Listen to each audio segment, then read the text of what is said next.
মাছ উঠিছে দেখতে পাবেন।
ঘটনা হয়েছে রাত অনুমানিক 4টা হবে।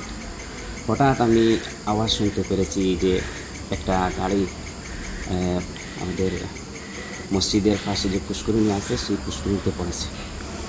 শুনে আমি তাৎক্ষণিকভাবে আমি তাড়াতাড়ি দরজা খুলে বের হয়েছে, দেখছি যে পুষ্করিণীর মধ্যে গাড়ি লাইট জ্বলতে আছে, তার মানে পুষ্করিণীর মধ্যে গাড়িটা পড়ে গেছে। তো এখানে গাড়ির ভিতরে লোক আছেন, প্রায় হাল্লা চিৎকার করতেছে, গাড়ি এই সময় গ্লাস আছে, ওনারা জুড়ে জুড়ে মারতেছে। তো তৎক্ষণিক আমি তাড়াতাড়ি দেখলাম যে আমি একা কীরকমে পদক্ষেপ নিব, ওনাদেরকে কীরকমে আমি উদ্ধার করব। তো আমি দেখলাম যদি আমি ফোন করি তাহলে 1-2জনকে ফোন করব, তো হবে না। আমি মসজিদের মাইকে এলান করে দিয়েছি যে এলাকাবাসী বা হামসায়াবাসী আপনারা এইরকম সাহায্য করেন, একটা গাড়ি পুষ্করিণীতে পড়েছে, বহুত লোক গাড়ির ভিতরে আছে। তো তৎক্ষণিক ভিতরে 1 মিনিটের ভিতরেও এলাকার মানুষ এসে আমরা সবাই মিলে ওনাদেরকে গাড়ি থেকে আমরা উদ্ধার করেছি। গাড়ির ভিতরে 7 জন যাত্রী ছিলেন।